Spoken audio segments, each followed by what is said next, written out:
espero poder cumplir sus expectativas. A lo mejor esta primera parte va a ser más fisiológica y la segunda es sobre una metodología matemático-computacional que propuso el doctor Gervasoni hace algunos años y en el cual Carmen más que yo, pero hemos estado insistiendo y a ver si ahora aquí que veo algunos jóvenes se interesan porque pues creemos se explotó en una primera parte, lo podríamos usar con el modelo animal que tenemos nosotros, pero quizás de este seminario y del intercambio de ideas puedan salir hacia este tipo de técnicas de análisis hacia otras cosas. Bueno, este es el ilustre profesor Hans Berger, que fue el primero que se le ocurrió poner electrodos externos en la cabeza de un sujeto, y ese es el electroencefalograma, los datos originales. Realmente los retocó en Carmen para que quedaran bien, ¿no? No se veían tan bien, no había procesos de digitalización, ¿no? Para los jóvenes, no había computadoras, nada. Esto fue a mediados del siglo pasado, pero se pudo ver que se podría registrar la actividad cerebral. Hay una gran diferencia entre la actividad cardíaca, que la puedo registrar en el pie izquierdo, ¿no? Con la derivación que llaman los clínicos ABF, aunque se invierta el complejo QRS, porque el corazón trabaja como un sinsitio, de hecho es un sinsitio, y qué bueno que la actividad empiece en el nodo auriculoventricular y termine en el ápex. Cuando no nos pase eso hay que correr al hospital porque nos podemos morir, ¿no? Entonces se hace un gran vector, que es lo que inventó Eindhoven y le dieron el premio Nobel por eso, y son milivoltios. Esta actividad que estamos viendo es de microvoltios. Antes hacía un chiste, pero como ayer sí se pusieron de acuerdo los diputados, decía, no, pues es que así tienen la actividad caótica en las cámaras de diputados de muchos países, ¿no? Y de senadores, pero ayer, como se pusieron de acuerdo, les vamos a dar chance. La siguiente, ojalá y sigan así. Ya saben la última noticia de CONACYT, ¿verdad? Pero ya parece que están pidiendo la cabeza de nuestra ilustre directora. La siguiente. Entonces, vamos a hablar un poco de sueño y de la actividad de EEG, porque hay tres estados cerebromentales, ¿no? Si uno es monista, si hay quien aquí es dualista y le va a Tezcatlipoca, a Osiris, a Buda, a algún dios, bueno, ellos están, no vamos a hablar de los aspectos filosóficos, pero desde la fisiología, pues la conciencia y el que estemos ahorita en vigilia y podamos recibir e intercambiar información, pues es un estado cerebromental. El otro es el sueño, que ahora vamos a ver que realmente se forma de dos cosas, ¿no? De tal manera que la inconsciencia es una cosa muy difícil de definir, y a mí ahora les voy a decir, yo digo que no hay inconsciencia, hay inconscientes, eso sí, pero inconsciencia no existe, es un término que se acuñó, digamos, para explicar algunos procesos mentales que se dan cuando no estamos en un estado de atención. Y bueno, y eso es ahora muy debatible en la literatura, digamos, de la neurociencia cognitiva. Pero bueno, entonces, en el sueño, ¿para qué sirve? Pues para reponer la energía metabólica, eso no lo vemos. En general, si le quitan esto y les decimos que para reponer energía, uno sabe si durmió bien o no, o durmió mal, porque al otro día se siente uno refrescado y con ganas de hacer cosas en la vigilia, o no, ¿no? Entonces, eso es importante. Esto no voy a discutir más, pero es un aspecto termorregulatorio. Por ahí si se duermen a las 11 de la noche, por ahí de las 4 de la mañana, les va a bajar un grado centígrado la temperatura. Y este periodo de enfriamiento general parece que es muy fundamental para el cerebro. El cerebro necesita de esta disminución de la temperatura para también disminuir toda su actividad y entonces poderse preparar de manera adecuada en la vigilia. Es fundamental para la cognición. Entonces, si algo pasa cuando uno no durmió bien, es que le cuesta trabajo recordar lo que le pasó el día anterior, básicamente. Entonces, los procesos de memoria, caray, me debo de portar bien con pues tienen que ver con eso. Y luego la neuromaduración y salud mental.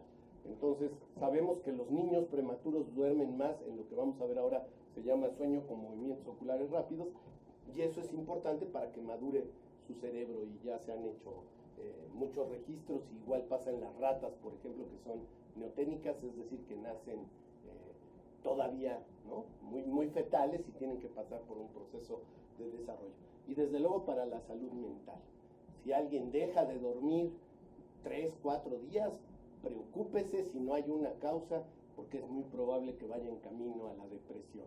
Entonces, de hecho, el mejor tratamiento para alguien que está en depresión profunda no es farmacológico, hay que pasearse con él y no dejarlo dormir 1 o 2 noches y digamos como que reseteamos, reboteamos su sistema y puede entonces ahora salir de esa depresión. Todavía no se sabe muy bien, pero es una manera. Y entonces cuando hacemos el registro del electroencefalograma, pues tenemos las ondas que caracterizan a la vigilia, ahora las vamos a ver, que son las ondas beta, así se le llamaron, con frecuencias de 16 a 25 Hz y con una amplitud muy pequeñita, de 10 a 30 microvoltios. La conciencia, por ejemplo, ahora se dice que tiene que ver con ondas gamma, que estaría por arriba, en donde la frecuencia va de 30 a 40 Hz. Otra gente se han dicho que de 40 a 60 Hz. Todavía es un campo, digamos, en el cual pues se está trabajando, pero entonces vamos a hablar de la vigilia para no entrar con el problema anterior. Y el sueño se divide en dos: el sueño de ondas lentas y el sueño con movimientos oculares rápidos. Las ondas lentas la caracterizan en la fase 2 lo que se llaman usos de sueño, que son, ahora vamos a ver, algunas actividades muy características que están en este rango de 12 a 14 G, y los complejos K, que ahorita se los voy a mostrar y que son muy conspicuos y ayudan cuando se hacen las interpretaciones de los registros de sueño. Y el sueño de ondas lentas, propiamente dicho, es la fase 3 y tiene una frecuencia se dice de 0 a 4 Hz, pero pues nunca ponemos 0 porque si no empezamos a tener problemas, ¿no?, en los análisis. Y el sueño con movimientos oculares rápidos tiene ondas betas que son iguales a la vigilia, pero con este terminajo médico, atonía muscular, es decir, no se tiene tono muscular, estamos totalmente relajados, y en el caso de los humanos ya sabemos que se asocia a la mayoría de las ensoñaciones que tenemos o de algunas alteraciones de esas ensoñaciones, las pesadillas y otras cosas. Por eso el profesor Jouvet, un distinguido francés, le puso sueño paradójico, porque es paradójico que estés como en vigilia, pero no te puedas mover. Entonces, eso es muy difícil, ¿no? Si uno va a la literatura europea, generalmente le ponen sueño paradójico, ya ahora menos, pero antes, todavía los 70s, los 80s del año pasado, defendían a Jouvet, como suele suceder, y los americanos, que habían descrito el sueño con movimientos, usaban eso. Entonces, a veces es un poco confuso cuando uno busca en la literatura. Entonces, ahí está, esta es la actividad característica de las ondas beta, ustedes ven, es muy sensible, son muy chiquitas, ¿sí?, pero en amplitud, pero muy frecuentes. Y parece una actividad caótica, ¿no es cierto? No, ahí si uno trataba de buscar algo que diera un parámetro, pues es muy difícil. Esto es cuando nos empezamos a quedar dormidos, lo que se llama somnolencia, ¿no?, que nos estamos abriendo los ojos y nos dormimos y eso, así se empieza a hacer la actividad. El estadio 1, esta es la vieja clasificación, no se preocupen, ahora la Asociación Americana dijo que para qué teníamos tantos estadios y juntó, pero lo que es importante es es un uso de sueño, véanlo, es muy conspicuo, y un complejo K, y eso caracteriza el estadio 2. Y luego entramos al sueño de ondas lentas, que es muy claro, es de mucha amplitud y muy lento, que se contrapone a lo que vemos en la vigilia. Y el sueño con movimientos oculares rápidos, pues se parece mucho a la vigilia. Aquí no está, aquí nada más les estoy mostrando un canal de electroencefalografía, pero lo que se hace normalmente en el humano es poner lo que se llama las derivaciones 10-20, es decir, mapear todo el cerebro. Gracias al desarrollo de la microelectrónica y de muchos dispositivos, pues ahora se venden diademas, no gorras, que pueden tener 4, 6, 8, 12, 14 electrodos, y se han estado usando para un sinfín de procesos, ¿no? Desde lo que ahora, pónganle neuro, hay cualquier cosa, ¿no? Neuroeducación, neuroadministración, que es este uso masivo gracias a estos dispositivos, pero hay que tener mucho cuidado, ¿no? Hay una enorme cantidad de gente que pues que prácticamente fantasea, ¿no? Porque con 2 o 4 o 5 electrodos no es lo mismo que mapear todo el cerebro. Ya vamos a ver por qué. Y entonces lo que se les ocurrió cuando se hacían estos registros en papel, de manera analógica y se medían a mano, lo primero que se hizo fue pues caracterizar esto, de decir, cuando estamos en vigilia, en etapa 1, aquí hay una espiga del sueño, ¿verdad? Etapa 3, la etapa 4 y el sueño con movimientos oculares. Y hacer un hipnograma, es decir, un registro gráfico de cómo estuvo mi sueño. Y eso estaba muy bien porque entonces lo puedo poner a lo largo de las 8 horas o de las 10 horas o de las 5 horas que duerman, ¿no? Depende de la época del año. Lo que es muy interesante es que encontraron una variable que es muy fija, y es que los periodos aquí mostrados en azul son sueño con movimientos oculares rápidos. Y entonces en nosotros, en los humanos, eso sucede de manera muy síncrona cada 90 minutos. Y como ustedes ven, el primer episodio de sueño con movimientos oculares rápidos va a durar entre 7, 8, 9 minutos. Y conforme vayan dándose otros periodos, se va a ir alargando eso, de tal manera que en el último, que es muy cercano a cuando vamos a despertar, puede durar 18, 20 minutos ese episodio con sueño con movimientos oculares. Ese es en el que usualmente nos acordamos y decimos, anoche soñé que era Superman, ¿no? Casi siempre está ligado a no al primer episodio de sueño con movimientos oculares rápidos. Lo que aquí les quiero mostrar es cómo cambia con la edad, ¿no? Este es un niño, como ustedes ven, tiene periodos más robustos de sueño con movimientos oculares rápidos. Aquí tuvo un despertar, pero cuando ya estamos en la edad, en la mitad de la vida, en los 40, ustedes ven, es diferente, hay más despertares, y desde luego en la medicina del futuro, que es la geriatría, suceden, no están tan organizados, hay más despertares, y es un poco, empieza a cambiar cómo dormimos. Lo que es muy importante es que esta primera parte de cuando dormimos, hay mucho más sueño de ondas lentas que sueño MOR, o sueño con movimientos oculares rápidos, permítame decirle así, sueño MOR. Y en la segunda parte hay más sueño MOR. Y esto es muy importante para lo primero que les dije, que nos sintamos repuestos, para que tengamos una buena cognición y nos acordemos del día anterior, para que nos sintamos refrescados, etcétera, etcétera. Esto es muy importante. Y casi todos los tratamientos para la gente que no duerme prolongan el sueño de ondas lentas y abaten el sueño con movimientos oculares, el sueño MOR. Y entonces, pues para darles un ejemplo, al fin que hoy es viernes, pues si hoy van y se emborrachan, eso les va a pasar esta noche. Van a dormir con mucho sueño de ondas lentas, ¿verdad? Pero cuando se levantan de la mona, independientemente de la cruda, ¿verdad? A lo mejor no se emborracharon tanto, pero sí lo suficiente como para aumentar el sueño de ondas lentas, pues no se van a sentir repuestos. Y lo que es peor, ¿no?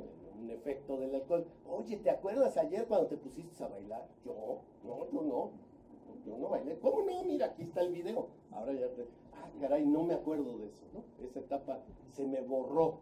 ¿Y eso mismo hace la melatonina también?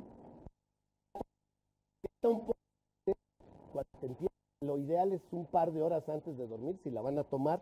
En el caso de los humanos, se secreta en las primeras horas cuando empiezas a dormir y ayuda a consolidar el ciclo de sueño. Sí. Y la melatonina no se ha usado en razón de que, como es un producto natural, no lo pueden vender las industrias químico-farmacéuticas. Entonces es muy difícil conseguirla. Ahora ya hay un componente de compuesto de larga duración. Hago un comercial, se llama Chronotabs y es bastante bueno. Por ejemplo, si alguien tiene insomnio, es ideal. Y para todos tienen para dormir, lo hemos visto en muchos leones del si tiene un gato o ha tenido un conejo, los humanos empezamos a destapar ola de calor invernal y las ratas duermen así y también tienen posiciones muy conspicuas, lo cual pues permite a través de la conducta saber si alguien está despierto o dormido. Entonces eso ayuda cuando uno registro. ¿Qué pasa con los mamíferos marinos? ¿cómo le hacen para dormir o no duermen? Esa es una pregunta. Hay varios casos, no voy a entrar hoy. Es muy interesante. Es el fin común en el Golfo de México, en el Pacífico, se llama nariz de botella. Hay varias. Su cerebro, como ustedes saben, tiene una inteligencia muy grande. Lo que ellos hacen es, cuando duerme, cuando está despierto el cerebro derecho, el izquierdo duerme y a la vez conversa. ¿Sí? Perdón, aquí duerme el derecho y aquí duerme el izquierdo para que pueda salir el opérculo y respirar el delfín. Entonces, alterna sus cerebros para dormir. Y bueno, ahí está un registro de larga duración para que estén seguros. Ya se han registrado belugas, leones marinos, por ejemplo. Los leones marinos son muy interesantes porque se van al mar durante 9 meses, no duermen, y cuando regresan a las playas, que todos han visto ahora en cualquiera de estas cosas, pues hacen solo 2 cosas, ¿no? Copular con singular frenesí, bueno, 3, pelearse con otros machos y dormir, ¿no? Entonces como que concentran su sueño. Y entonces, ¿cómo hacen para no perder la cognición o la energía mental? Pues nuestro amigo Roy es uno de los que se pregunta eso. Y el espectro de trastornos del sueño. Esto es todo lo que les puedo decir. Esta es una clasificación vieja, pero no tiene caso aquí traer la última, que hay muchas discusiones, bueno, no discusiones, muchos criterios, pero creo que este es muy claro, porque o no, y pueden no dormir para iniciar el sueño, a todos les ha pasado, tienen una preocupación, no pueden dormir, pero es que se durmieron, ya le hicieron, ¿no? Los que no se pueden mantener, están muy cansados, se duermen, se despiertan a las 3:30 de la mañana y ahí les emerge el problema y ya no se pueden volver a dormir, ¿sí? O los que despiertan en la fase oscura, es decir, sí pueden dormirse, pero se despiertan a las 4 de la mañana y ya no se pueden dormir, a las 5, ¿no? Sería como los grandes. Los que son hipersones, es decir, que se están durmiendo todo el tiempo. Hay varias cosas. Una cosa que crece enormemente en la medida que crece la tasa de sobrepeso y obesidad es el ronquido y la apnea obstructiva del sueño. Esto es la gente que se queda sin respirar cuando duerme, ¿no? Entonces todos han oído a un y se pausó, ¿no? Pues dejó eso hecho y entonces regresa a la vida. Ya respirar. Esto es muy conspicuo.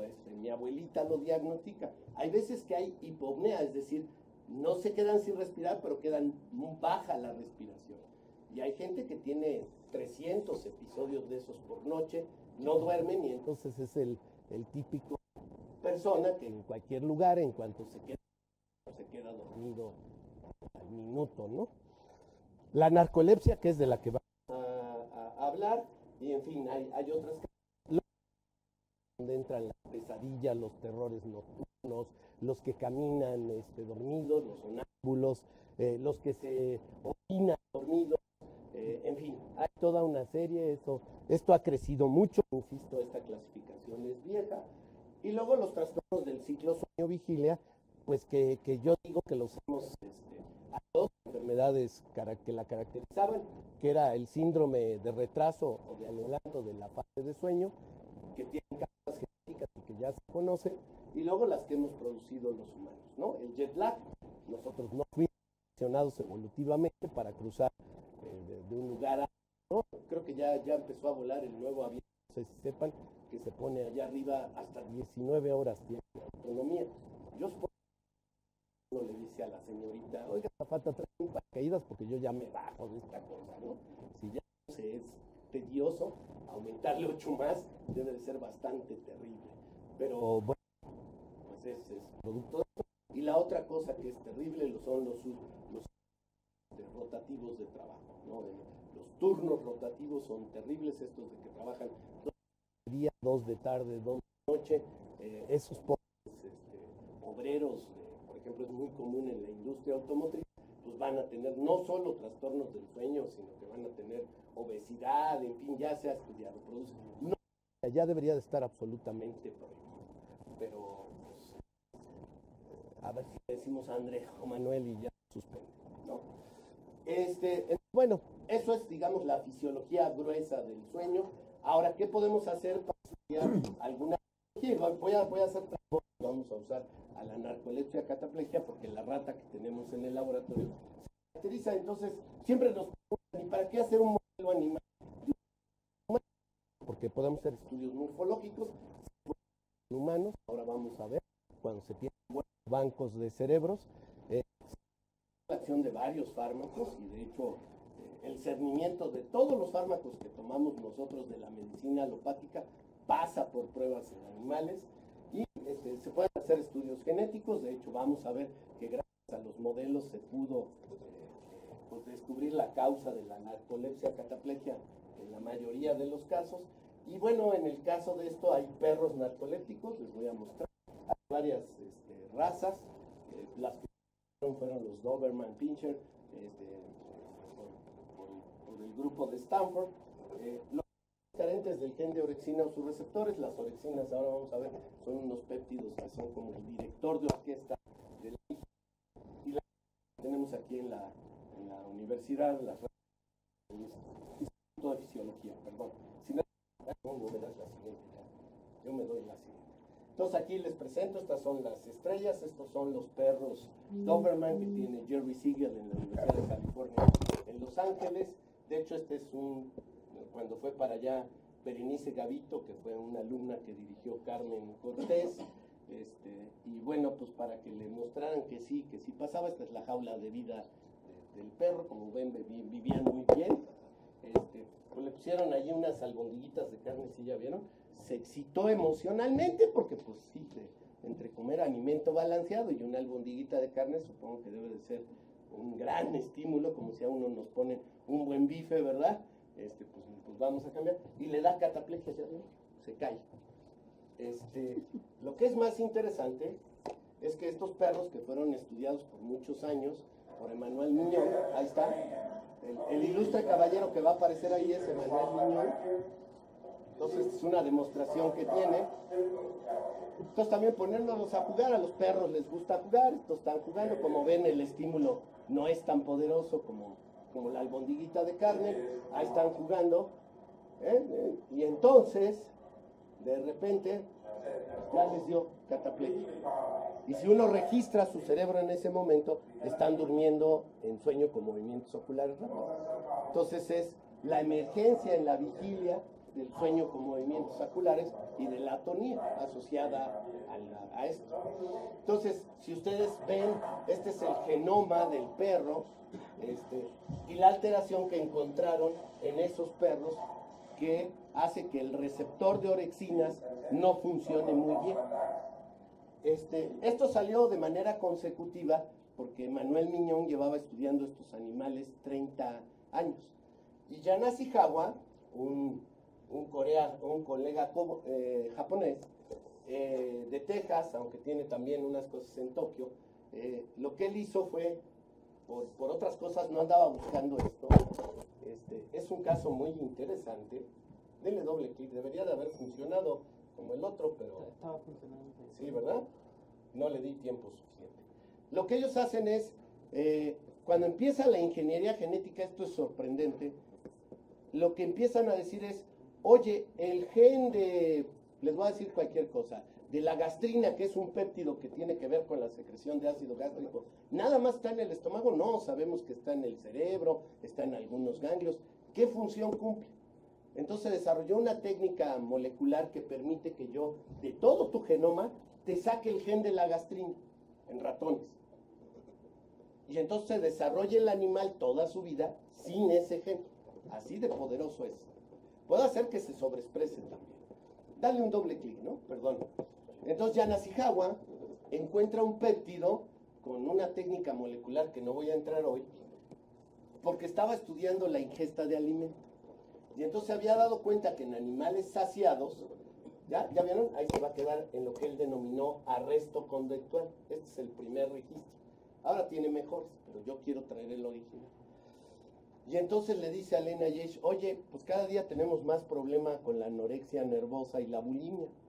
Entonces yo acabo de encontrar un péptido que nadie conocía, que en ratones saciados, si se lo doy, comen. Entonces, dame un donativo, le dieron un donativo de $5 millones porque tengo el modelo ideal para la bulimia y la anorexia nervosa. Cuando crea el ratón sin el gen de orexinas, pues se da cuenta que come, que está desarrollado normal. Entonces, pues como a muchos nos ha pasado, ¿verdad? Nos aparece ahí la serendipia y ahora ¿qué hacemos? ¿Qué le va a decir? Porque no es un modelo de eso. Entonces, iba caminando ahí en los pasillos de Texas, encuentra a Tanical, que es un doctor que hacía cosas de sueño, y le dice, oye, pues fíjate que pasó eso. Le dice, ¿por qué no les pones una cámara a ver qué hacen de noche?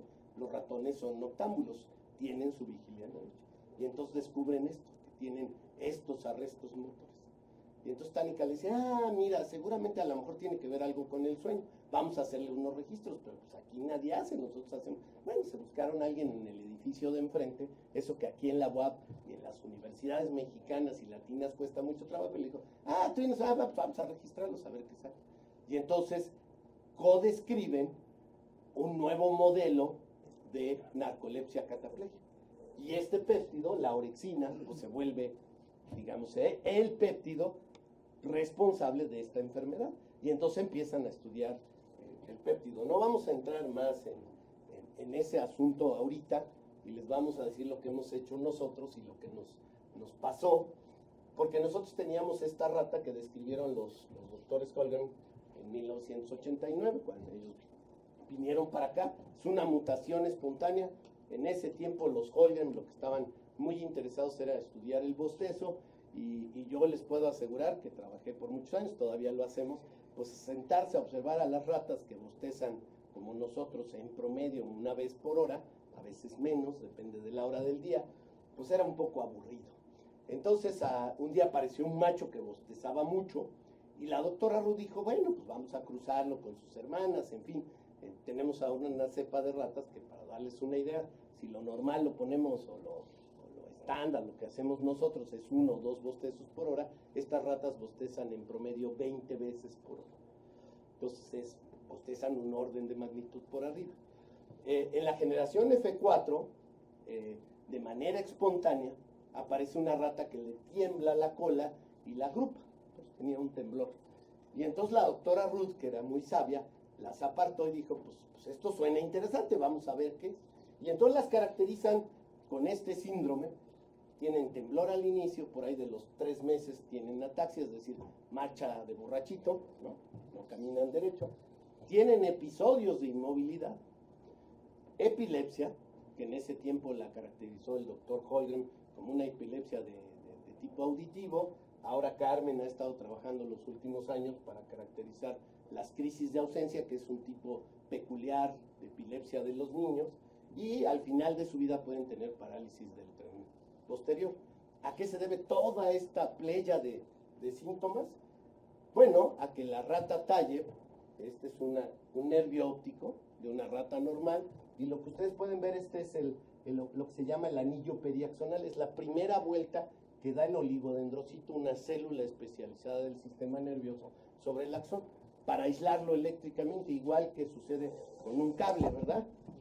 Para que este cable no haga cortocircuito, pues adentro hay un medio conductor, que es un alambre de cobre usualmente, ¿verdad? Puede ser ahora una fibra óptica, y un aislante que es plástico. Pues igual, aquí el medio conductor es el axón y la mielina es el aislante, y ese lo hacen los oligodendrocitos, unas células especializadas del sistema. Y entonces ustedes ven que al mes de edad la rata ya mielinizó la mayoría de los nervios, de los axones del nervio óptico. Esta es una rata Taller de 1 mes. Entonces claramente se ve que hay menos mielina, que esa mielina no está tan compacta, sino que está como que se está deshojando, ¿verdad? Y luego el anillo periaxonal no está pegadito al axón. Y entonces todo esto contribuye a que no haya un buen aislamiento y por lo tanto haya cortocircuitos y etcétera, ¿no? No sea tan bueno. Digamos, evolutivamente el tener mielina es muy bueno, porque entonces permite una transmisión de los impulsos eléctricos muy rápida. ¿De cuánto? Pues en las fibras más rápidas de nosotros, estamos aquí, la vía retículo espinal, no importa el nombre, pues va a 120 metros por segundo. O los receptores de estiramiento de los usos, ese que antes nos exploraban los médicos, creo que ya no lo hacen, ¿no? también van de las fibras receptoras de estiramiento de los músculos, pues van a entre 90 y 120 metros por segundo. Eso es gracias a la mielina. Entonces, si yo pierdo mielina, pues voy a perder esta transmisión muy rápida en el sistema nervioso. Bueno, pues a los 3 meses, vean, todavía es peor. La poca mielina que se tiene se va perdiendo y a los 6 meses, pues prácticamente ya este axón no tiene mielina, este de aquí no, este tiene muy poca. Ya vieron, se deshoja, se llama como en hojas de cebolla. Si alguna vez han pelado, en vez de cortar, pues deshojen a la cebolla. Esa misma idea. Y se le acumulan microtúbulos en el citoplasma de los oligodendrocitos. Y entonces Eduardo Cubo, un colega que tuvo las ratas un tiempo, y Manuel Roncaglio lo describieron, dijeron, bueno, en condiciones normales los microtúbulos serían como las carreteras en la célula. Yo sintetizo las proteínas aquí, se llama retículo endoplásmico rugoso, nada de esto se lo tienen que aprender, nada más con esta idea, que va al aparato de Golgi para llevar esas proteínas a donde se necesitan. La célula en las distintas porciones pues necesita distintas cosas. Entonces tiene sus carreteras, podríamos verlo así, para llevar esas cosas a donde se necesitan. En el caso de la TAIEP hay muchos microtúbulos y sería como las carreteras de la Ciudad de México o la vía Tliscayotl, hoy viernes a las 5 de la tarde, ¿no? La carretera está y nos puede llevar a donde sea, pero realmente no nos movemos, ¿no? Ahí estamos parados. Es un desastre, ¿no? O las vías de ferrocarril hace unos días en Morelia, si ustedes quieren, ¿no? Entonces, esa idea quedó, fue una idea pues muy avesada de Eduardo, porque realmente a partir de las microscopías las propuso. Me acuerdo que hizo un proyecto, él es chileno, al CONACYT de allá, proponiendo esto como un modelo de la enfermedad de Pelizaeus-Merzbacher. No vamos a discutir, esa es una adrenoleucodistrofia, que es una bolsa muy grande donde ponen muchas enfermedades de la mielina que tenemos poco conocimiento de ellas, y lo traigo a colación porque, insisto, fue visionario, no sé hasta dónde o por qué, yo platiqué varias veces, pero en ese tiempo nos llamó la atención Eduardo de que podría ser un modelo de Pelizaeus-Merzbacher. Después como que nos fuimos a que era un buen modelo de esclerosis múltiple, pero realmente el año antepasado el doctor Duncan, que se le dieron las ratas, un personaje muy peculiar de origen escocés que vive en Estados Unidos, en Wisconsin, revisa el artículo cuando lo mandan los Holmgren y violando todos los códigos de ética, pues les pide las ratas, ¿no? Levanta el teléfono y dice, les acabo de aceptar, es muy importante, qué bueno que tienen la rata TAIEP, dénmela, ¿no? Y pues después de muchas presiones se las dimos y sigue teniendo, son los únicos junto con nosotros que la tienen, sin ninguna regla, y él lo describe como una adrenoleucodistrofia que tiene que ver con el gen de la tubulina. No le voy a entrar hoy a más, que es, digamos, la proteína que forma estos microtúbulos. Y la enfermedad de Pelizaeus-Merzbacher está asociada con las adrenoleucodistrofias, así que Eduardo pues fue visionario, pero como él era dentista y trabajaba unas horas en la universidad, pues se le fue, ¿no? Por eso se necesitan profesores de tiempo completo, yo digo. En Chile es muy particular. Y este es el himnograma, ¿se acuerdan, verdad? De lo que vimos en el humano, en este caso es de una rata, y pues lo que ustedes pueden ver es que estos son episodios de inmovilidad, no hay un ciclo claro en estas ratas, y tienen inmovilidades a lo largo del día y de la noche. Y esta es una rata Sprague-Dawley que no es patológica, que es normal. Y entonces ustedes pueden ver cómo está muy ordenadito así de primera vista, ¿verdad? Su himnograma, y no es el caso de la rata TAIEP. Eso se parece a lo que sucede en la narcolepsia. Y en ese tiempo, con mucho esfuerzo, Carmen, y estaba estudiando una estudiante de maestría de Carmen, Marta Ita, se pusieron a hacer esto. Y entonces dijeron, ¿cuánto tiempo de una rata normal pasa en vigilia, en sueño de ondas lentas verde más oscuro, y en ocre, en sueño con movimientos oculares rápidos? Y entonces ustedes ven cómo se distribuye a lo largo, ¿verdad?, del día y de la noche. Y esta es una rata TAIEP. Y lo que descubrieron es que el sueño con movimientos oculares disminuye, y en amarillo son los episodios de inmovilidad, porque esos episodios de inmovilidad son sueño con movimientos oculares, como está aquí. Entonces la rata se queda inmóvil y entra, ahí empieza a actividad beta y si ven cómo se pierde el tono muscular. Y entonces ahí tenemos un registro. La rata está despierta, si la ven, se empieza a rascar, cae y le da un episodio de inmovilidad. Y ahí empieza a tener actividad beta, teta en el hipocampo, que son estos dos canales, que es otra manera más fuerte de caracterizar en una rata, pierde el tono muscular y tiene movimientos oculares. Es decir, la rata está inmóvil, tiene cataplegia, pero está en sueño con movimientos oculares rápidos. Por lo tanto, tiene narcolepsia cataplégica con estos criterios, digamos, estándares para el humano, para el perro que les mostré, para el arresto motor de los ratones o para nuestro animal de experimentación. Espero haberlos convencido.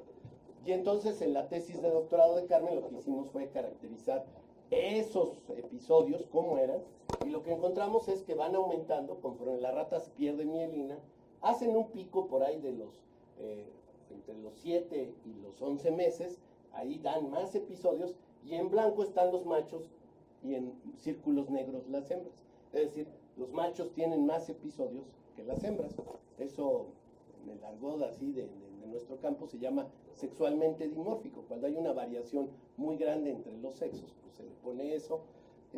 Y también la duración no cambia tanto, pero la frecuencia sí. Y esta frecuencia oscila con la hora del día. Entonces, por ahí de las 8 de la mañana hay más episodios de inmovilidad que en otras horas o a mitad de la noche. Por razones obvias, si no les voy a mostrar, hemos hecho muchas pruebas farmacológicas con este pico, ¿no? Para probar las drogas que eran características. Todavía no estaba la historia de las orexinas. Pero, ya les adelanté algo, las orexinas están en una región del hipotálamo, así se llama esa área, porque aquí está el tálamo, que es una estructura muy conspicua, entonces por eso se dice por debajo del tálamo, el hipotálamo, y aquí hay unas 3.000 neuronas que tienen este péptido. Y cada flechita de esta es a dónde van las orexinas. Entonces, y este es un cerebro de una rata. Entonces la pregunta es, mejor dígame a dónde no van las orexinas. Van a todo, pero sobre todo van a la corteza. Y lo que sabemos ahora es que produce reacciones de despertar la orexina. No solo de manera, no de manera directa, sino de manera indirecta, con otros mecanismos que ya sabíamos que promovían la vigilia, como son la histamina, la serotonina, la dopamina, la noradrenalina, son sustancias que usa el cerebro. Insisto, para ustedes no importa el nombre, pero lo que sí es muy importante es que se den cuenta que un grupito muy pequeño de neuronas que conforman, ¿no?, de los billones o de los cientos de millones de neuronas que tiene en este caso una rata, pues son suficientes para producir este estado, ¿no?, el despertar. Por lo tanto, si no las tengo, ¿qué va a pasar? Pues lo que se propone y lo que se cree es que producen narcolepsia cataplégica. Entonces, lo primero que hicieron fue obtener anticuerpos contra este péptido una vez que se hizo la descripción del perro que les mostré y de los ratones, y cada puntito de estos amarillo significa una neurona en esta zona del cerebro. Ahí se ven, ¿no?, muy claras. ¿Qué zona es? Es el área perifornical del hipotálamo lateral. Es una porción ahí. El hipotálamo está involucrado en muchas cosas. Y Jerry Siegel, pues inmediatamente bajó al desván, ¿verdad? Y fue a los bancos de cerebro y les dijo, oigan, ¿me pueden dar, no sé, 3 rodajas, supongo, del cerebro que tenemos ahí guardado, de los que murieron con narcolepsia, y no se les pierde el expediente como en el seguro o en el ISSSTE, si tienen la radiografía, si tienen el EEG? Sí, bueno, pues eso es con lo que se tiene que enfrentar uno aquí, ¿no? Cuando nos dice nuestra directora hay que hacer ciencia de frontera, pues hay que tener cosas de frontera en todo, hay que mover el país a todo. Porque es muy fácil decir, hagan ciencia de frontera con recursos de quinta. Pues vayan y díganselo también a Ruanda y Burundi, y supongo que nos van a poner también en un predicamento, ¿no? Yo es eso lo que digo, cómo crear una infraestructura científica que te dé soporte. Carmen y yo llevamos peleando 10 años por una clínica del sueño. Nunca nos han dicho que no, pero todavía no está en el hospital universitario. Nos han enseñado el espacio, nos han pastoreado, nos han dicho, ¿y cómo la quieren? y la cama más mullida, ¿no? Con señoria, o ¿cómo se llama esto? No, pues con que tenga las sábanas limpias. Ah, bueno, está bien, y toman nota, y no pasa nada. Es lo que pasa con el Semaje, ¿no? Bueno, pues así pasa con mucho, para que no te sientas mal. Entonces bajaron, sacaron el cerebro de un humano normal, este es el fornix, este es el hipotálamo y esta es la referencia, ¿no? Es muy fácil para un anatomista. Ya están las neuronas, cada puntito es una neurona. Y este es un paciente narcoléptico catapléjico que se murió de eso. Aún con tratamiento, no hay neuronas, ¿no? Entonces dijeron, ah, pues ahí está, ya ven, ya la encontramos. Y entonces, a ver, creo que yo me salté, no, está bien. Este es un niño, Carmen tenía otro video, pero no lo encontré anoche. Este es el caso que es como el perro. Tiene el receptor, pero está mutado, entonces la orexina no puede hacer nada. Es el caso más joven de narcolepsia cataplegia. Entonces, pues igual lo hacen jugar como el perro, ¿no? A ver, emocionate, ¿no? Le cuentan un chiste, ya le dio. Y como se siguen riendo, pues ese es el estímulo. Ahí ya se va a caer, ahí van a ver. Va a completar la cataplegia. Ahí está. ¿No? No hay diferencia con los humanos. Y entonces decían, ah, bueno, ¿por qué perdemos estas neuronas? ¿Cuál es la causa de que ya no tengamos neuronas? Y entonces desde hace mucho tiempo se sabía, entonces le habían buscado una cosa que se llaman haplotipos. No los voy a aburrir con eso, ya les he dicho palabras que no son de su léxico, no es el objetivo. Lo único que sí es que coincidió, ¿se acuerdan que hubo la H1N1, que muchos todavía no creen? Se crea una vacuna, se distribuye en el mundo y se empieza a vacunar contra esa cepa del virus de la influenza. Por cierto, la que más muertes causó este año, todavía no acaba la temporada, termina en marzo, la que más muertes en México ha causado esta temporada de influenza, ¿no? O sea, ahí está el H1N1. De hecho, el año antepasado falló la vacuna, ¿verdad, Carmen? Y este año fue muy efectiva, cosa que nos consta, porque nos habíamos salvado, pero ahora vino algún rinovirus y nos agarró, que es otro tipo de virus. Pero este es un caso muy interesante. Vacunan a un grupo de gente que se distribuye entre Finlandia y otros países nórdicos, pero el foco fue en Finlandia. La vacuna desarrolla por la inmunidad normal y por alguna razón empiezan a aparecer jóvenes. Esta enfermedad da entre los 30 y los 40 años, empieza a manifestarse y luego se va haciendo más severa con la edad. Pero empiezan a llegar jóvenes de 20 años y otra vez, ¿no? Hay registros, entonces empiezan a decir, oigan, ¿por qué se nos están apareciendo narcolépticos o catapléjicos de 20 años? Eso es anormal, que lo causa. Y bueno, hacen todo el análisis y resulta que el adyuvante, todas las vacunas se le pone un adyuvante. Ese adyuvante es para que la respuesta inmune sea muy fuerte. Y en algunas vacunas, pues dura toda la vida. ¿Sí? Para aquí sí hay algunos que todavía fueron vacunados contra la viruela, ustedes ya no, que bueno, esperemos que algún día destruyan los países que todavía tienen viruela, pues esa, porque si no, pues pregúntenle a los aztecas cómo les fue y a los incas, ¿no? Cuando no éramos resistentes a esa enfermedad. La polio casi está erradicada a pesar del movimiento antivacunas, entonces todas las vacunas tienen un adyuvante. Bueno, pues ese adyuvante con este haplotipo de resistencia, de inmunidad, se combinó y mató a las neuronas orexinéticas, se piensa, en estas personas. Y entonces volvió a tomar, digamos, mucha fortaleza la teoría de la autoinmunidad, ¿no? Entonces la vacunación contra la influenza pues produjo un brote de narcolepsia humana, y pues eso fue pues porque así tocó. Hay otras enfermedades que estén asociadas a la presencia de un virus como esto, ¿no? Y a una reacción, porque al final la vacuna lo que quiere es remediar la enfermedad. Pues sí, cada vez hay más evidencias que si uno tiene herpes virus del tipo 6, tiene más probabilidades de que le dé esclerosis múltiple. Hay varias enfermedades que se asocian al síndrome de Guillain-Barré, incluyendo algunas vacunas, la de la influenza es una de ellas. La diabetes tipo 1 y el citomegalovirus, sobre todo, insisto, la tipo 1, no la tipo 2, la que es, ya no tiene uno las células beta del páncreas, que son las que producen eso, ¿no? La insulina, la artritis de Lyme con una otra bacteria, en fin, sí hay una serie de enfermedades que están asociados, entonces la idea no es descabellada, eso es lo que les quiero transmitir, ¿no? Si hay un fenómeno de autoinmunidad asociado a enfermedades humanas y animales.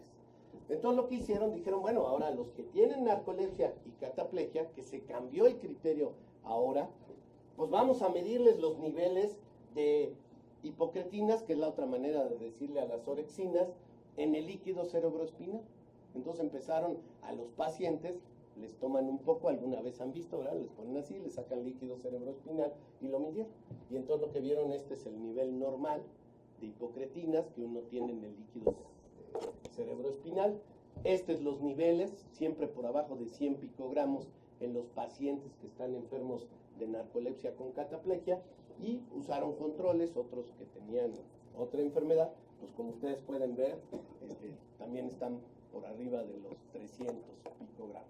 Es decir, hay una reducción drástica de los niveles de hipocretinas o de orexinas en el líquido, y entonces parece que sí, ¿verdad? No tienen las neuronas, se asocia a procesos de autoinmunidad, que seguramente es la causa en los humanos, y tienen niveles bajos del péptido, que es, insisto, como el director de orquesta de la vigilia. Oye, perdón, ¿y dónde entra de todo esto la desmielinización de la célula? Ahí va. Entonces, nosotros cuando tenemos veo lo de los perros, y teníamos el modelo, le dijimos a Jerry Siegel, oye Jerry, ¿nos puedes ayudar a medir? Era cuando empezaban a medir las hipocretinas. Pues sí, mándame unas muestras. Y Berenice, que tenía una tía en California para Los Ángeles, para ventaja de nosotros, pues la mandamos. En ese tiempo se podía, fue antes del September 11. Entonces la mandamos con una cosa de vacunas. Entonces le dijo a la azafata, es que yo me tengo que vacunar porque soy alérgica, y abajo iban los líquidos cerebroespinales. Así pasó la aduana y todo, y llegó hasta con Jerry. Ahí les paso tenemos que inventar cada cosa, los científicos, y cuando lo midió nos dijo, tiene niveles normales, tu rata no sirve. Y Carmen y yo nos deprimimos, ¿no? Pues sí. Y entonces, ¿por qué le dan inmovilidades si tiene sueño humor? Algo hay aquí que no checa. Y entonces fue el furor. El doctor Drucker, que ya murió, que era muy buen amigo, nos dijo, pues habría que buscarle por otro lado. Yo me acuerdo alguna vez haber estado platicando con él y comiendo y tomándonos un muy buen vino. Le gustaban los vinos sicilianos, por cierto. Pues no, pues sí, nos decía que no nos desanimáramos, pero estábamos medio desanimados. Total, ¿no? Dijimos, algo está pasando aquí, hay que entender al animal. Entonces, al parecer, este animal lo que tiene es que le disminuyen los niveles de orexinas, pero no al nivel que se espera. En las próximas semanas les vamos a contestar, porque ya juntamos nuevos líquidos cerebroespinales y ya compramos el ELISA. Ahora se puede usar con otra metodología, la de antes era muy complicada, esta es más fácil. 1, 2, ya sabemos que tienen neuronas porque una alumna de Carmen, Carely Guadalupe Espinosa, ha estado trabajando y ahí hay neuronas. Antes de venir acá, ya no las traje hoy, encontró que en animales de ¿de qué eran? 18 meses, 20 meses, de 24, de 2 años. Exacto. Hay neuronas orexinérgicas, entonces no se le mueren. ¿Qué animales? Las Taller. Entonces tienen orexinas, pero al parecer el nivel de orexinas es más bajo. La desmielinización les produce una disminución de las orexinas. Y entonces esto hace que sean más susceptibles a tener inmovilidades. Pero no es que se le abatan como estos pacientes o como los perros que tienen mal el receptor y entonces pues ya no sirve para nada. O sea, son dos cosas independientes. Son dos cosas independientes. Entonces, una de las cosas que podemos hacer es este análisis, y ahí es donde entran ustedes. Entonces, cuando se describe estos estadios, otra vez, ¿verdad? Tú puedes tener el eje, que se llama activo de la exploración, la vigilia quieta, como muchos de ustedes están quietos, pero están atentos. En el caso de la rata, cuando explora un ambiente, si ustedes lo han visto como los gatos, olfatea y mueve los bigotes. Y esa es una manera de agenciarse información, como nosotros movemos rápidamente los ojos, porque somos más visuales. los gatos o las ratas son más dependientes del olfato. Y al mover las vibrisas se hace un sistema muy conspicuo de adquisición de información. Como ustedes pueden ver, la actividad es diferente. Este es el sueño de ondas lentas y este es el sueño MOR, ¿verdad? Entonces, podemos hacer la transformada rápida de Fourier y hacer espectrogramas de estas actividades a lo largo de las 24 horas, como lo que les mostré, como un himnograma, que en este caso sería un himnoespectrograma, si me permite. Y entonces lo que se le ocurrió es decir, pues sí, esto está, pero ¿no habrá una manera más visual que nos permita así de una primera visión ver esto? Por ejemplo, esto ya se puede poner. Si yo tengo todos los electrodos en la derivación 10-20 y tengo el tiempo, la variable del tiempo, puedo ver cómo aumenta y disminuye esa actividad a lo largo del tiempo. Y si ustedes van con un neurólogo, eso lo hace y se los pone en un DVD y les cobra más caro, ¿no? Y entonces les dice, como los ultrasonidos en cuarta dimensión, que todavía no entiendo cómo los hagan, ¿no? Pero la cuarta dimensión, según ellos, es el tiempo, ¿no? Entonces dijo, pues qué tal que si hacemos la transformada rápido, pero con una ventana que se va moviendo segundo a segundo. Eso tú lo puedes decidir de qué tamaño haces la época, ¿no? La ventana temporal. Y luego a él se le ocurrió hacer dos relaciones con estas frecuencias. Una muy metida en la banda delta, por razón del sueño de ondas lentas, y otra muy metida en el rango de los tetas, porque en el sueño con movimientos oculares, sobre todo en la rata, yo ya les había mostrado, el teta es muy importante, la caracteriza de manera muy conspicua a este estado. Me dice, oiga, y precisamente él mete esto, porque en esa actividad también hay teta, pero es diferente, tiene un rango de frecuencia. Este es el que se llama teta de alta, y este es uno que se llama teta de baja.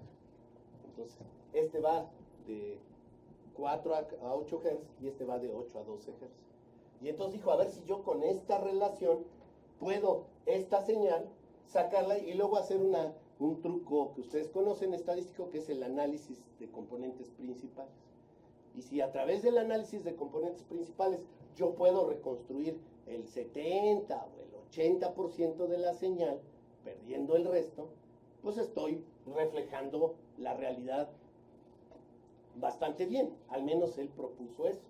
Y entonces construye estos mapas de 2 dimensiones, en donde aquí está la densidad de distribución del componente principal 1 contra la densidad de distribución del componente principal 2. Ahí ya me acerco más a ustedes, ¿verdad? Entonces yo empiezo a flaquear y ustedes me van a ir ganando, ¿verdad? Y entonces lo que se le ocurrió a Gervasoni, hablando con un grupo fue meter un peine con muchísimos electrodos. Ahora, si ustedes van al laboratorio, nosotros estamos metiendo 4 electrodos de corteza, uno bipolar en el hipocampo, músculo y el ojo. Pero yo puedo comprar una malla, bueno, ahorita no, ojalá irme con así, una malla y meterlo en el cerebro así. Y entonces hay peines con N electrodos y pues hay que comprar la parafernalia para amplificar esas señales, etcétera, ¿no? O sea que el equipo que compró Carmen no, ¿cuánto da? 32, ¿verdad? Es de humanos, ese es el problema. Y entonces caracterizar la actividad eléctrica con la actitud de los animales. Aquí pusieron los bigotes ridículamente largos, por esto que les digo, vean a un gato, ¿no? A una rata, si quieren vayan al bioterio, pero cuando olfatea mueve los bigotes, eso es característico, ¿no? Cuando está durmiendo y en sueño de ondas lentas, otra vez está el espectrograma que se relaciona claramente con el hipnograma. Entonces, paso a esto de los componentes principales y a ver cuánto de esto, las ventanas, y entonces dijo, vamos a ponerle un filtro de Hanning, que ayer yo todavía me pusieron a leer, porque dije, seguramente a lo mejor me preguntan, y ya voy entendiendo cada vez más, y entonces ya me queda aquel espectro que estaba muy poco claro, porque estaba en una mapa de 2 dimensiones. Y lo que es más interesante, llegaron a esto y entonces dijeron, miren, con este sistema yo puedo decir que el sueño con movimientos oculares, REM en inglés, está aquí está el sueño de ondas lentas, aquí está la vigilia quieta, y aquí está la vigilia activa. Y claro, si quiero, pues ya le pongo pseudocolor, puedo hacer una gráfica de densidad de puntos, o de la velocidad de puntos. Porque el sistema de cómputo ahora me puede decir para saber qué tan rápido fue de un estadio a otro. Y de hecho, este que está aquí es lo que se llama los estados intermedios. Porque hace mucho tiempo un neurofisiólogo pues, se puso obsesivamente a estudiar y describió 7 estados. ¿Se acuerdan? O sea, nosotros hablamos vigilia, sueño de ondas lentas y sueño con movimientos oculares. Pero si ahora a la vigilia le pongo vigilia quieta, vigilia activa, vigilia exploratoria, sueño de ondas lentas, que tiene 3 fases, y los estadios entre uno y otro, pues puedo diversificar. Y eso lo hizo a manita.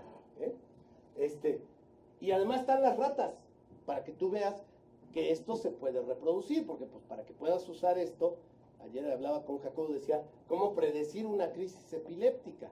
Pues todavía sigue siendo, algunas ya se puede hacer, pero en otras es muy difícil. ¿Qué puedo buscar en el cerebro que me pueda predecir que en los próximos minutos, o segundos, o lo que sea, me va a dar una crisis? Y entonces yo, que soy el paciente, o mis familiares, pues nos preparamos para algo que va a pasar, pero que no me caiga en la calle o no me suceda en un lugar que me pueda lesionar. Y entonces quedan así, ¿no? Quedan muy bien, donde el sueño de ondas lentas, la vigilia, el sueño con movimientos oculares. Y entonces, una vez que lo hicieron, dijeron, ahí están otras imágenes. ¿Se puede hacer esto en los ratones carentes del gen de orexinas, es decir, que son narcolépticos catapléjicos? Pues sí, aquí aparecen, ¿ya lo vieron? Que no es exactamente el REM, se superpone, pero puedo lograrlo diferenciar. Y entonces esto ya puede ser un arma diagnóstica, algo agregado, porque entre que te digan, ¿qué quieres? ¿Que te haga un registro en el cerebro con muchos electrodos o que te pique la espalda para sacarte un poco de líquido? Digo, son complementarios, pero esto si sigue avanzando, parece que ya no se ha usado, ¿verdad, Carmen? Se usó mucho y se dejó de usar ayer que volvíamos a hacer una búsqueda. Y entonces puedo además analizar las transiciones, ¿no? Y entonces esta es una rata normal, una wild type, un ratón, y entonces analizar las velocidades, la trayectoria de las velocidades en distintos planos, en lo vertical, en lo horizontal, y se ve claramente, ¿verdad?, que por ejemplo, aquí la densidad de puntos es mucho más grande en el ratón que carece de las orexinas que en uno normal. Lo que pasa es que les digo, los ratones dejaron de ser útiles. Se siguen usando, pero dejaron de ser una herramienta. ¿Por qué? Porque la ingeniería genética avanzó y descubrieron un sistema en el cual tú no le tienes que quitar el gen al animal. En la edad adulta hay un sistema de edición que usaban las bacterias del ADN, que se llama, es horrible, CRISP-Cas. Y entonces yo en la edad adulta puedo ir y manipular el gen sin habértelo manipulado a lo largo de la vida y apagarte ese gen. Decir, a ver, a partir de este momento yo apago este gen y a ver qué pasa. ¿Ya? Y lo mantengo apagado un tiempo. Entonces es una herramienta mucho más útil que esto. ¿Sí? Avanza rápido la ciencia. Y esto fue un trabajo que se hizo, me corriges, Carmen, entre Carmen, Manuel, y luego hubo un alumno que se acercó de computación dirigido por Manuel Martín, y luego lo hicieron a mano tú y Fernando, el hijo de Carmen, pues porque nunca quedaba el programa, te decían, ya está, nada más tiene usted que importar la cosa esto en formato de texto, de Excel, ya no me acuerdo, hacía algo el programa, luego saca eso, lo lleva a SPSS, allá le hace el sistema de componentes principales, lo regresa, lo mete a un sistema de graficado y ya le va a salir. Entonces, pues no, esa no era la idea era tener un programa que me permitiera manipular los datos dentro de una ventana modular, tipo MATLAB, tipo matemática, no, pues déjenos ver, ¿no? Entonces el estudiante 1 se fue de Manuel Martín, ahora el otro gordito, ¿qué pasó con él? Nada, ya movió la cabeza acá. Total, esto es lo mejor que tenemos hasta el día de hoy. Sí tenemos los puntos, ustedes ven, estos son los episodios de inmovilidad espontáneos. ¿Se acuerdan que les puse unas rayitas? Pues ahí están, y sí se ven, ¿no? Ahí está el sueño de ondas lentas, aquí está, el REM, el sueño de ondas lentas, ahí está, pero si ven estas colas, ¿por qué salen? Pues nunca las resolvimos. Aquí se ven, ¿no? Y ahí se ven como rayitas, ¿no? Más que como densidades de puntos. hay ahí, todavía nos falta algo. Ahí está. Esto es Injani. Porque además, bueno, la ventana de Hanning, pues ahí fue, ¿no? Eso ya no nos lo hacía. El algoritmo inicial lo hicieron muy fácil, que era usar la transformada rápida de Fourier, ¿no? Con una ventana que se mueve, en nosotros no se movía un segundo, se movía cada 10 segundos.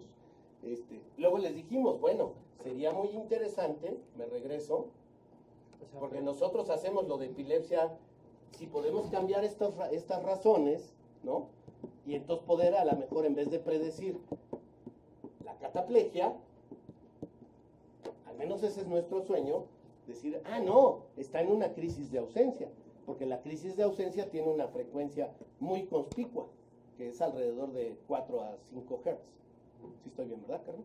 Sí. Entonces, a lo mejor podemos manipular esas relaciones y entonces a través de esto poder predecir, que era una de las cosas que decían. Y habría que buscar otras epilepsias si es que tienen o alguna otra actividad que tenga una frecuencia muy característica y a través de manipular estas razones, pues estas razones matemáticas, estos ratios, ¿no? Poder hacer este tipo de cosas.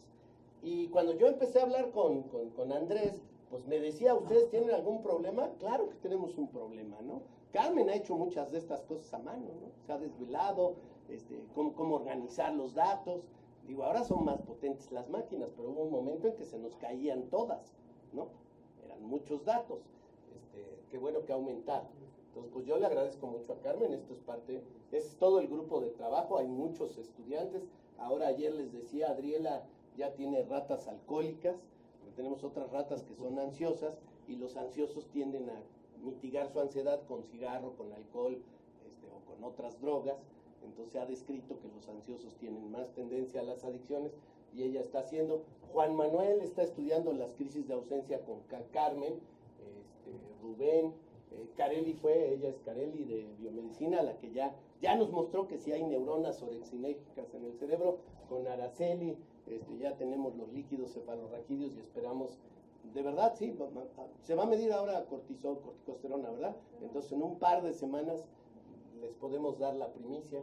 Y bueno, agradecerles a ustedes por su atención. Ahí se me quedó el logo, y a mí siempre me gusta esto, ¿no? Con cada aventura humana comienza con un sueño, pero pocas veces nos detenemos a cuestionarnos sobre el propósito biológico de y pues creo que no está tan mal. Dígame, ahí están para que lo vean, ¿no? Esta es la relación corteza tálamo, corteza putamen, corteza hipocampo, usando esta metodología, que estamos muy cerca de empezar a sacar de este tipo de registros en el laboratorio. Y desde luego está abierto el laboratorio, si esto les interesó, para ir a ver. Registramos las ratas 24 horas, pero podemos registrarlas 2, 3 días. Con lo que implementó Carmen, se pueden registrar ahora 4 ratas simultáneamente. Entonces las ratas de alcohol de Adriela, pues vamos a tener los controles y las borrachas, que son de las de alto y bajo bostezo. Las de bajo bostezo son ansiosas, las otras no, lo que ahora se llama resiliencia, resistentes, y corren en paralelo para que no digan, pues a lo mejor hay una diferencia porque cambió la temperatura, o tocaron el claxon, eso, porque no hemos logrado insonorizar este cuarto como estaba antes, ¿no? Nos engañaron los arquitectos, porque nos dijeron que el Durotec era muy duro, y no es tan duro con los ruidos. Pero bueno, eso era lo que les quería presentar. Gracias.